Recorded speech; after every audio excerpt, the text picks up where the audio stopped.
आणि या सगळ्या घडामोडींच्या पार्श्वभूमीवर राज्याचे उपमुख्यमंत्री एकनाथ शिंदे सध्या त्यांच्या मूळ गावात दरेगावात आहेत आणि याचवरनं संजय राऊतांनी खोचक टोला लगावलाय। तर राऊतांच्या टीकेवर शिवसेनेच्या संजय शिरसाट यांनीही जोरदार प्रत्युत्तर दिलंय। त्यांनी खरं म्हणजे यावेळेला महाकुंभ मेळाव्यात जाऊन बसायला पाहिजे होतं नागा साधूंबरोबर। पण नागा साधू हा सुद्धा अस्वस्थ असतो फार, अघोरी विद्या करतात, नाचतात, आपल्या तंबूत बसतात। अस्वस्थ आत्म्याने तिकडे जायचं, गंगेत डुबकी घ्यायची, काही धर्मकार्य करायचं, इकडे तिकडे करण्यापेक्षा तिकडे जाऊन करावं। कोणी IIT वाला बाबा आहे, कोणी अमुक बाबा आहे, कोणी दरेवाला बाबा असेल।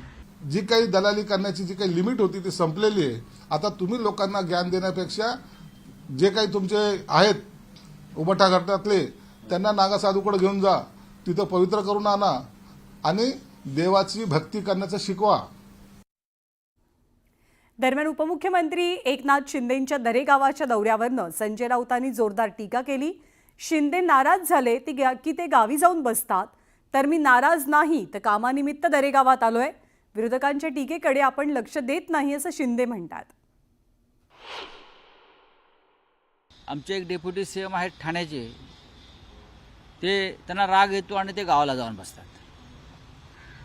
पहाटे जातात, दिवसा जातात, दुपारी जातात, ते त्यांच्या गावात जाऊन बसतात। सरकार कोणी चालवायचं मग? हा महाराष्ट्र तुमच्या राग, लोभ, रुसवे, फुगवे यानुसार चालणार आहे का?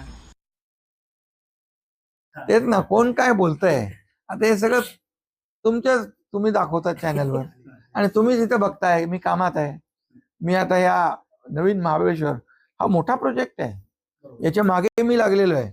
मी गावी आलो की लोक म्हणतात नाराज झाला। मला तर या प्रकल्प पूर्ण करण्यासाठी अनेक वेळा गावाला यावं लागेल, या भागामध्ये फिरावं लागेल।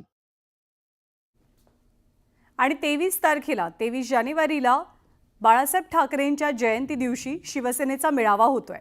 या मेळाव्यामध्ये मोठा राजकीय भूकंप होईल असा गौप्यस्फोट माजी खासदार राहुल शेवाळेंनी केलाय। ठाकरे गटाचे 15 आणि काँग्रेसचे 10 आमदार संपर्कात असल्याचं विधान शेवाळेंनी केलंय। तर ठाकरे गटाचे काही खासदार सुद्धा संपर्कात आहेत असा दावाही ते करतात।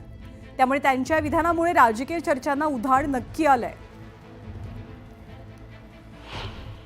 महाविकास आघाडीतील आमदार असतील हे अस्वस्थ आहेत। ते ह्या करतात कारण केंद्रात पण NDAचं सरकार आहे आणि राज्यात पण NDAचं सरकार आहे आणि त्यांच्या मतदारसंघातली कित्येक कामं या घाणेरड्या राजकारणामुळे प्रलंबित आहे।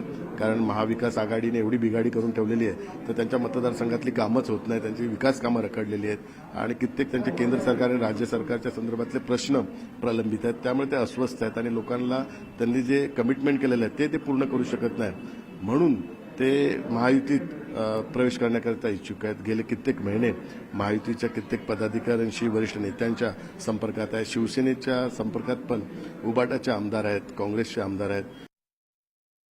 शिवसेनेचे नेते राहुल शेवाळे यांच्या याच दाव्याबद्दल विरोधकांनी मात्र जोरदार टोलेबाजी केली आहे।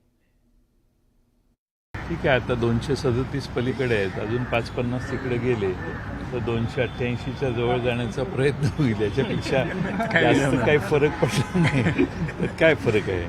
237च्या अधिक काही, त्याच्यापेक्षा जास्त काही नाही। त्यामुळं त्याला काही स्फोट होणार आहे किंवा भूकंप होणार आहे असं नाही। आता महाराष्ट्रातल्या जनतेला ही सवय झालेली आहे।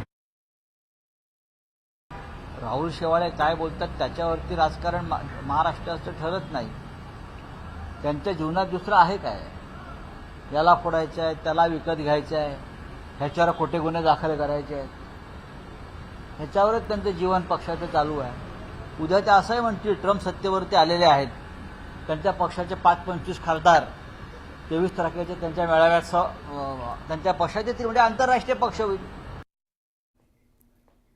आणि बदलापूर अत्याचार प्रकरणातला नराधम अक्षय शिंदेचा एन्काउंटर झाला होता, पण हा एन्काउंटर फेक होता हे आता समोर आलंय।